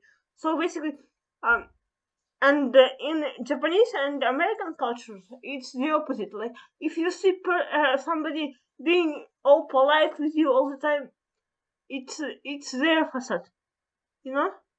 So, like,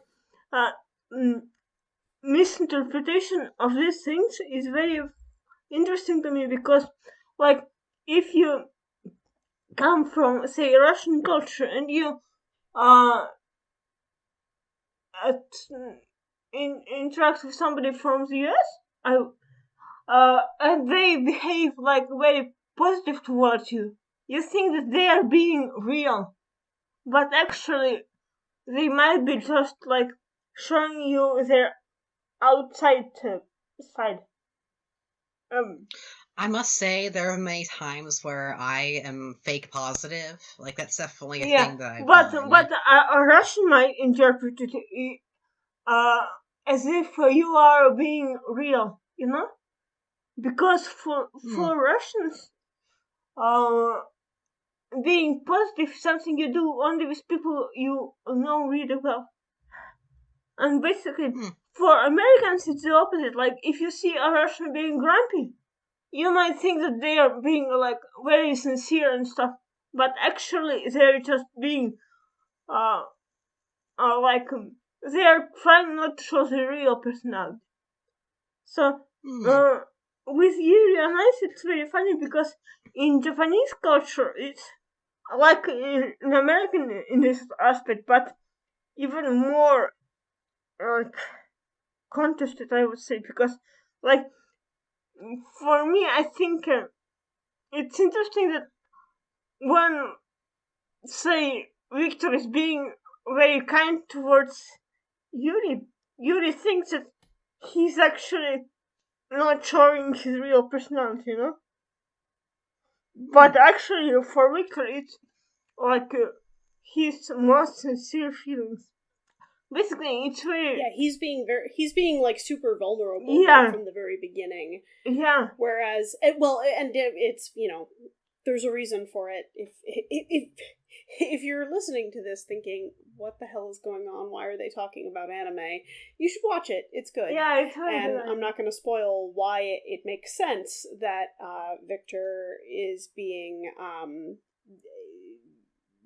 vulnerable from the very beginning, but I think that that's a really interesting reading of his, because he's very happy and warm and fuzzy, and, like, it's really interesting because, like, as an American watching it for the first time, I actually did not trust his motives because he seemed too happy to me. Yeah.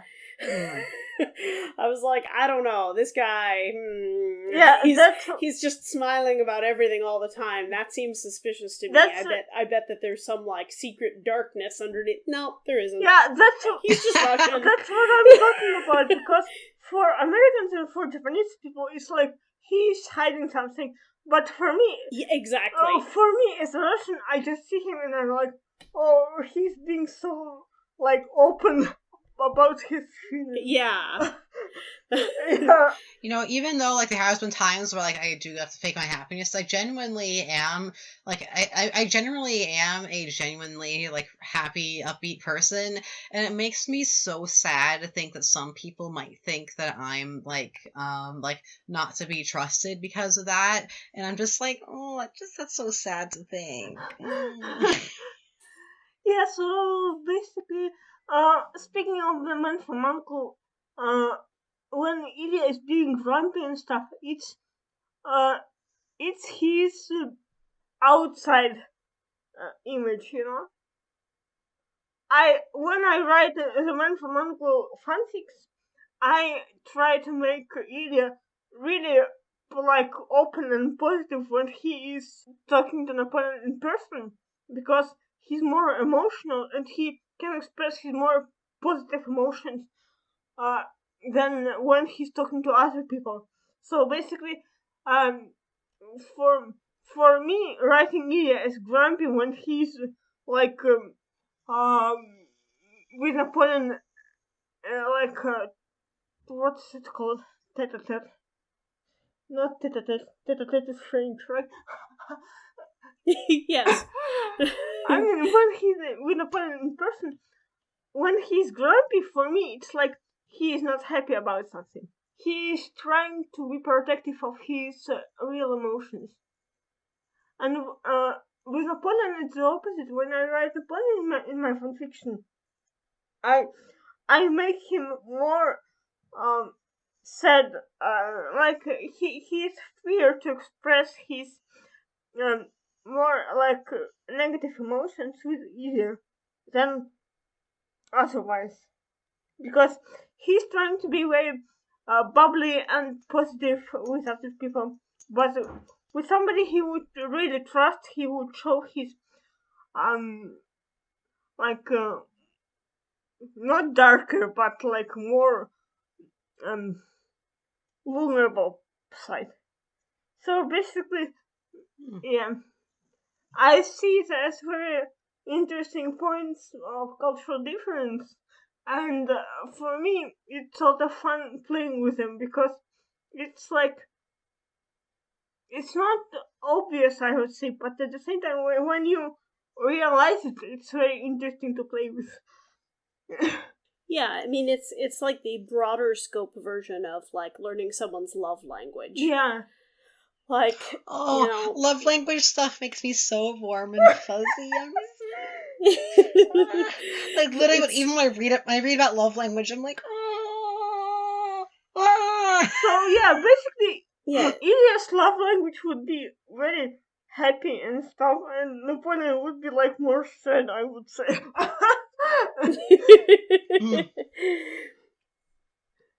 I feel like with Napoleon, it's also kind of a double whammy. Like, it's not just American. I think he also is just generally a people pleaser. Yeah. And, like, he doesn't like the idea of people.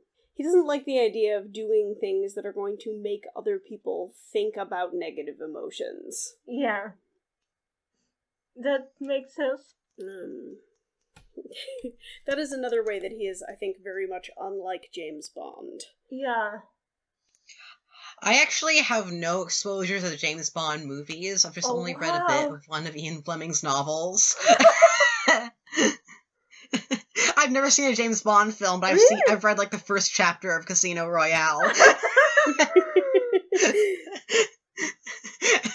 I mean, I recommend the one where Pierce Brosnan goes skiing. Yeah. That's a lie. Don't watch that one. I don't even know, because I remember like watching James Bond movies with Pierce Brosnan more than 10 years ago, And then after I started watching The Man from U.N.C.L.E, I tried to watch Sean Connery stuff, and it was so bad. Like, Yeah. no, the movies It's a were very particular kind of movie, and Yeah. if you're not into things blowing up and lots of breasts, then I mean, I like things blowing up, but breasts aren't my thing. Yeah. Actually, I would say that maybe Skyfall is a good movie to watch because I didn't mind it as much as the earlier movies, I would say. But then I'm not an expert on James Bond because I see like maybe 6 or 7 movies, and there are 20 something, I think. So yeah, there's a ton of them. Well, I think, do we have anything else to say about the Deadly Decoy Affair or any other just general Man from U.N.C.L.E things? Because, like, I think we're pretty far away. We're talking about Yuri on Ice and stuff. Like, We've been wildly off topic this entire episode. Yeah. This has been the most off topic episode ever. no, actually, I think the first episode was Yeah. more off topic.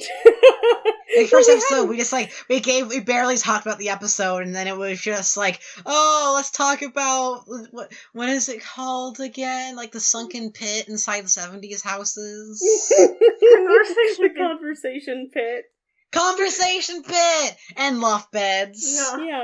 Yeah. Ilya's loft bed and Napoleon's conversation pit. If we ever do an after dark version of this podcast, it can be called Napoleon's Conversation Pit. That sounds like a euphemism for something, and I don't know what. Well, you know what? Nope. I was about to tell a story, and I'm just not going to tell it. It's fine. What? We'll leave it for after dark, right? Yeah, we'll leave it for after dark. Let's just say that when I informed a number of my friends of my desire for a conversation pit, they all called it something significantly different than a conversation pit, and I was like, is that just a common name for this? Did I not know? Oh my god! But apparently they're used for more than just conversation. I can imagine, yeah. Honestly, like, I think conversation pits, even though they sound amazing in theory, like, honestly, like, I don't want to risk, like, some random person, like, stepping on my head. Yeah, I think that's fair. Yeah, but also, like, imagine walking in the living room in the dark and just falling in there. Ah! Tumbling into the conversation pit. That's actually really why it's called a conversation pit, because, you know, it sparks so many conversations about why your leg is broken. We'd have to have like tiny little lights around the conversation pit, like how like in the movie theater there's like yeah. I was Or an thinking in the movie airplane. theater how like there's like little LED lights like on some of like the steps to get up to the seats. There's like that, but around the conversation pit. I think that's very smart. Yeah. I think it's time to bring conversation pits back. Yeah. And also, I think we should end this conversation because we're just so far away. We're in a pit. Let's Alright, let's extricate ourselves from this conversation but pit. we gotta have a conversation pit in our restaurant just because.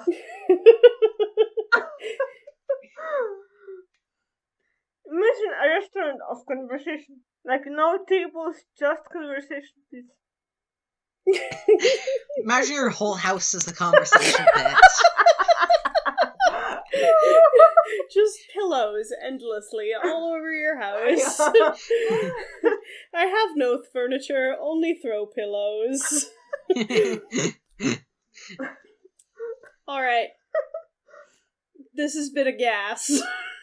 Yeah.